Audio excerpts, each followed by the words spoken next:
भारत के महान स्वतंत्रता सेनानी, शिक्षक, राजनीतिज्ञ और बिहार के पूर्व मुख्यमंत्री कर्पूरी ठाकुर को भारत रत्न दिया जाएगा। अपनी लोकप्रियता की वजह से कर्पूरी ठाकुर को जननायक कहा जाता था। उनका जन्म बिहार के समस्तीपुर में हुआ था। उनकी जन्म शताब्दी के मौके की पूर्व संध्या पर राष्ट्रपति भवन की ओर से इसका ऐलान किया गया। जननायक कर्पूरी ठाकुर एक स्वतंत्रता सेनानी, शिक्षक और राजनेता के रूप में जाने जाते थे। बिहार के दूसरे उप मुख्यमंत्री और फिर 2 बार मुख्यमंत्री रहे कर्पूरी ठाकुर ने राजनीतिक जीवन में अपने सिद्धांतों को नहीं छोड़ा। इसकी वजह से वो असली हीरो बन गए। कर्पूरी ठाकुर भारत छोड़ो आंदोलन में भी सक्रिय रहे, जिसके लिए उन्हें 26 महीने जेल में रहना पड़ा। कर्पूरी ठाकुर 22 दिसंबर 1970 से 2 जून 1971 तक और 24 जून 1977 से 21 अप्रैल 1979 तक बिहार के मुख्यमंत्री के रूप में कार्य किया। उनके जैसा समाजवादी नेता दूसरा कोई नहीं हुआ। कर्पूरी ठाकुर का जन्म 24 जनवरी 1924 को बिहार के समस्तीपुर जिले में हुआ था। वो एक नाई परिवार से ताल्लुक रखते थे। उनके पिता गोकुल ठाकुर एक किसान थे। कर्पूरी ठाकुर ने अपने प्रारंभिक शिक्षा गांव में ही प्राप्त की। इसके बाद उनका पटना विश्वविद्यालय से ग्रेजुएशन पूरा हुआ। इस दौरान वो छात्र जीवन में सक्रिय रहे। छात्र जीवन में ही कर्पूरी ठाकुर राष्ट्रीय आंदोलन में शामिल हो गए। कर्पूरी ठाकुर 1942 में भारत छोड़ो आंदोलन में शामिल थे, जिसके लिए उन्हें 2 साल से ज्यादा वक्त जेल में बिताया।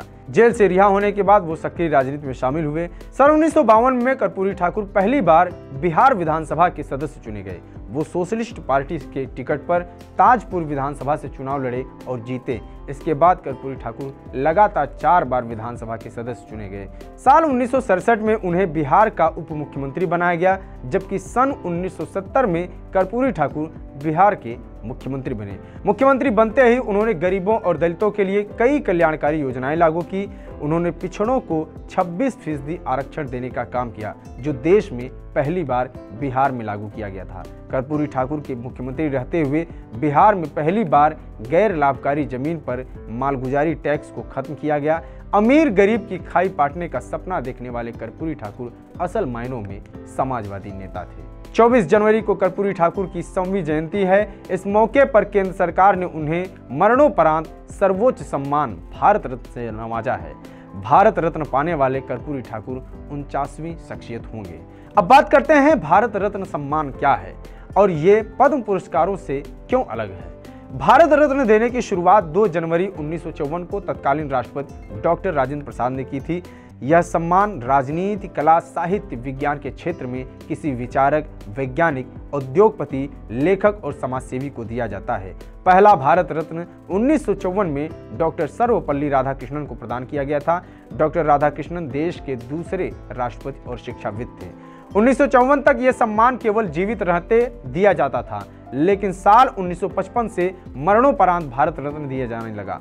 तब से अब तक कुल 48 शख्सियतों को भारत रत्न सम्मान दिया जा चुका है। आखिरी बार यह सम्मान साल 2019 में दिया गया था। 2019 में समाज सेवा के क्षेत्र में नानाजी देशमुख मरणोपरांत, कला क्षेत्र में डॉक्टर भूपेन हजारिका मरणोपरांत और लोक कार्य के लिए भारत के पूर्व राष्ट्रपति प्रणब मुखर्जी को भारत रत्न से सम्मानित किया गया था। बता दें कि एक साल में सिर्फ 3 भारत रत्न ही दिए जाते हैं। साथ ही ये भी जरूरी नहीं कि हर साल भारत रत्न सम्मान दिया ही जाए।